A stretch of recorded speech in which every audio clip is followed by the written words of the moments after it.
Hey, welcome to Foreigner in the Philippines. Thought I'd touch on one of the things that seems to be a familiar gripe, complaint from people who visit for any length of time to the Philippines. So one of the things that you will hear expats gathered together all moan about, and they are right. Okay, so if they're going to come and moan about the weather and about Philippine culture, that's one thing, and I can't see the point in it. You've come and you make the best of it.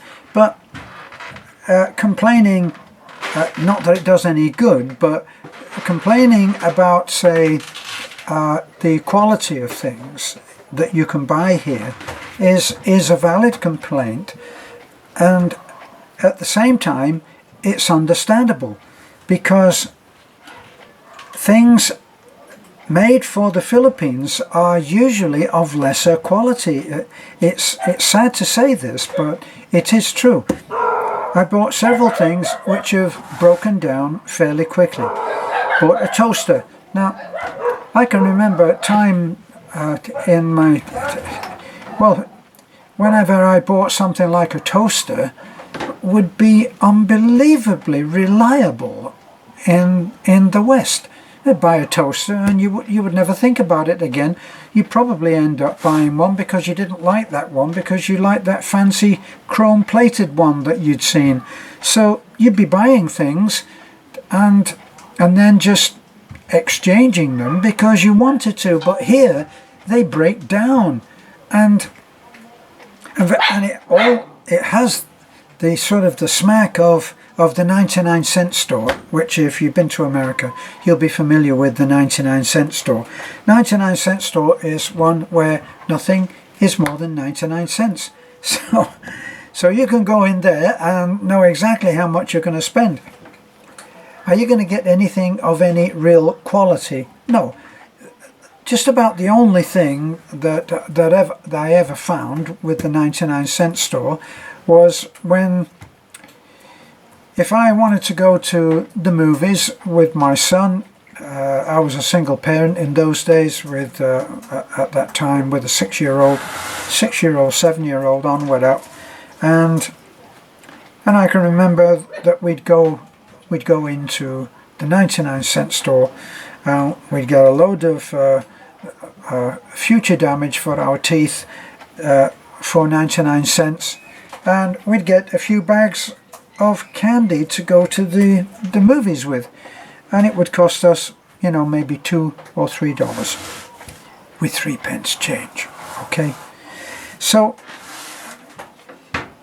it does happen that there are places where things are so cheap. Now we have the same thing here, and Beth and her family call them the Chinese store. Did you get that at the Chinese store? Well, you can go into the Chinese store and you will be able to buy, say, a screwdriver. You'll be able to buy a screwdriver for a lot less than you would if you went into a more expensive store like Alturas, which sells quality tools. Now, go into a Chinese store here and you'll buy something for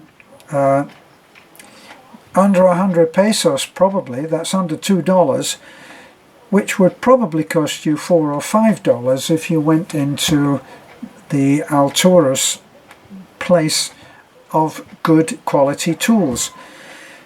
Now, what would be the difference? The difference would be that probably if it comes under extreme stress, if it's one of those cross-pointed, I call them Phillips screwdrivers, it probably will strip the end very easily because it will be of an inferior metal. Will it do for 1 or 2 jobs, which maybe is all you want? Then you go in and you buy $1 or a $2 tool. Yep, we still got dogs. So what happens in the Philippines is that there seems to be a much lower level of a lower standard of of all things. We bought a simple thing like a toilet seat. What would you think could go wrong with a toilet seat? Well, it ended up breaking the hinges. We're talking about something that normally would last almost forever, and yet here you are, and it's of very cheap plastic, very, very thin, and if you allow it to fall a few times, the next thing you know, it's broken. So then you buy another one. And so that cheap toilet seat didn't turn out to be so cheap after all, because you end up buying it 2 or 3 times.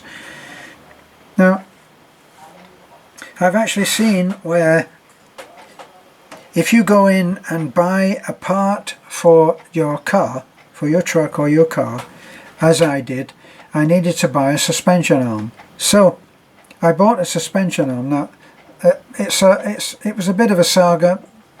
The truck was broken down out on the hills, and in order to get it fixed, we had to get a mechanic and a helper to come out, and we would pick them up and bring them to the broken truck, and then he would say, yeah, well, we need this part.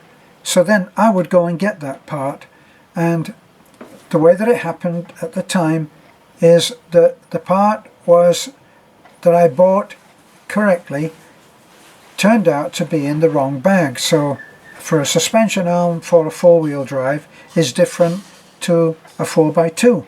So I bought for 4x4, turned out it was the wrong one, and the mechanic said we can make it fit so that we can get home. Now, the part was 350 pesos.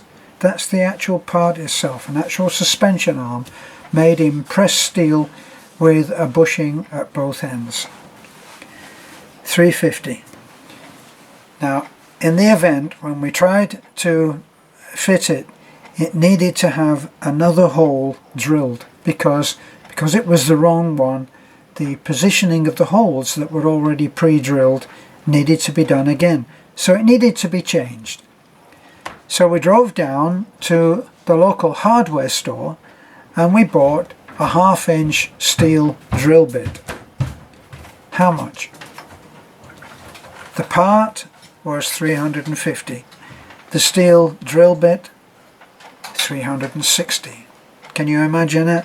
So you're getting something that looks not unlike this, a bit thicker than that, and made of steel, of course, for you detail-oriented people, but something that looks like that was 360. But this suspension part, which was going to be strong enough to hold up the truck, was only 350. What's the difference? One was local made and the other one was a hard steel, probably imported steel drill bit. So it hadn't been made in the Philippines, and possibly it wasn't Chinese made. Now I would hear that very, very common. What did you pay? He'd tell me I would go down, have a repair done, and I'd have to go and get the part at one time. When I come back, he would say, how much did it cost you? And I'd give him a price, 500. Say, it's not the original. In other words, the original is the one that's made by the company and therefore assumed to be a better quality. If it's an aftermarket, and this almost applies anywhere in the world, I think, and I'll tell you why in a moment. If it was an original part, it probably would be, against 500 for one, it would be 900 or 1200 for the other, which would be the original. See, so this is a familiar thing even in the first world countries like the US and the UK. So you would go in and you would go into a parts place where they would sell aftermarket, and companies like BMW started to advertise their BMW cars And when they started to advertise them as the ultimate driving machine, they also started to realize that people were taking their ultimate driving machine and they were putting aftermarket parts on them. So you've got the Philippine syndrome happening wherever you are, be it Germany or be it the UK or the US or Australia. You've got the cheaper parts being made by companies. Now, how do they make them cheaper? Because they make them to a lower specification. And this is something that is running rife through the Western world as well. Let me give you an example of how the quality of something can be set by the company that sells it. If it's a big company like like Home Depot, say. Now, with Home Depot, I had a personal experience of how this works with Home Depot. I had made a prototype that could be of a playhouse, which could be folded flat into a flat pack box. And I thought that it would be perfect for, say, Home Depot to sell, because they sell these one-off items. Now, that was a one-off item, yes, but when I went and tried to sell the idea and the prototype, I never got as far as a serious meeting with a buyer, because they said, no, we don't work this way. I said, well, this is what I want for it. I can make a profit at this and you can sell it for so and so. No, it doesn't work that way. We view the product and then we tell you what. I'm sure that this would be denied, but this was a buyer that told me this. We would tell you what we wanted to both buy it for and sell it. So they're setting, so then they give me a price that I've got to work to. So now, what do? Well, I got to work out how I can make my money from it. So I take the prototype apart and I say, well, instead of having 4 hinges on there, I could make do with 2. Or you understand, I would cut down the specifications so that nuts and bolts and hinges and particular little parts of the doodads on that would be saved. That would save me time, parts and money, and then I'd be able to provide it to, say, Home Depot or some other such company at the price that they wanted it. Now, there's a lot of stuff goes on that is not nice business. I remember someone that I was associated with that was an artist working in a particular material that was marketed by a very, very big company, very big. And she was telling me how one man who had worked out how to turn out a very good product based on the material that this huge corporation made. Now, he could turn out this particular product. So he went to the big company, the corporation, and he put his deal to them. And so they looked at it and they saw that he could make this doodad and he could make it for the so-and-so price. So they said, this is great, but we will need to have them by the 1,000. Right, so here was our man thinking that he could turn them out, say, 300 at a time or 400, and that would be his turnover figure. But what they said was, no, we'll guarantee you orders of multiples of 1,000. So his mind starts working overtime then. Wow. In order to fulfill orders like that, which I could make money on, I would need to upgrade my equipment. I would need to move into bigger premises, and I would need to employ, say, 3 people. So he has received this guarantee of the work by the big corporation, and he goes, he buys all of the extra higher grade, higher capacity equipment, and he gets it on finance, of course, because he doesn't have enough to be able to finance the whole thing. Now he's also into employing people, and he has to do the benefits thing and insurance and all of that. Plus he has to take on a lease on a big building, because now he's going to be turning out multiples of 1,000 of these doodads, and he's all equipped to do it. So he goes to them and he says, it's a deal, I can do it, and just to reiterate, and you will provide me with the orders to be able to do that. And so they said, absolutely. So he goes away and he sets it all up. So now he's in his nice new premises, which is a huge, I don't know, 10,000 square foot complex with his extra employees and all of that, and everything just goes super.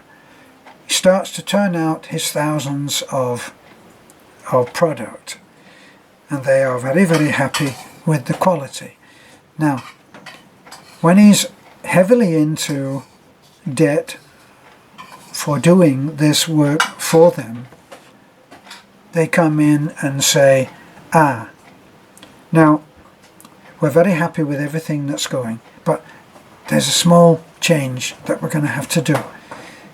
And they cut the price that they can afford to pay. We can't afford to pay. It's not working out for us to be able to afford to pay that. But we're very happy with the quality and with the quantities that you're doing. But in order for us to continue to guarantee you those orders, you're going to have to meet our price. What's his opportunities? What's his alternatives now? He's heavily committed to the various costs. He's got a huge, compared to what he was doing before, he's got a huge facility. He's got 3 extra people that he's committed to employ, and he ends up working for bread and butter instead of a reasonable, healthy profit. And the company were able to do that, and did it quite ruthlessly. And so this is one of the things that happens. Another little example, I went around Toys R Us at one time. This was way a long time ago in the UK. I went around there with my kids, and I'm looking at the way that parents allow their children to go and just pick a toy off the shelf, and say a bicycle, and ride it around the aisles and then abandon it, and another and I was very curious about this, because evidently some of the product would get damaged. So I spoke to someone on the staff and I said, curious, what happens to the toys that are damaged? He said, oh, we just send them back. You send them back. So who pays for that? He said, oh, the company that supplies the toy that was damaged by our negligence, our failing to police and to control the children that come in, and to make it clear to parents, where if you go into, say, an antique shop and you pick something up, you pick it up and go, oops, it's yours. You break it, it's yours. But they didn't do that in that big company. And the smaller companies that were supplying those toys faced and had to handle the loss. So this is something that happens everywhere. Now in the Philippines, they've handled some of this failure to meet standards by making it the responsibility of the person who buys it. So the customer is the one that handles the loss. So he buys this little thing, and after using it for maybe 3 or 4 days, it breaks. Can he take it back? In the Philippines, it's changing gradually, but there's a no exchange policy, no refunds. They won't even look at it. So that's one of the things that comes with cheap products, cheap prices, and low standard of product quality. So I've waffled enough on this already, so thanks for looking in. Don't forget to like, and if you can, comment and subscribe. Bye for now.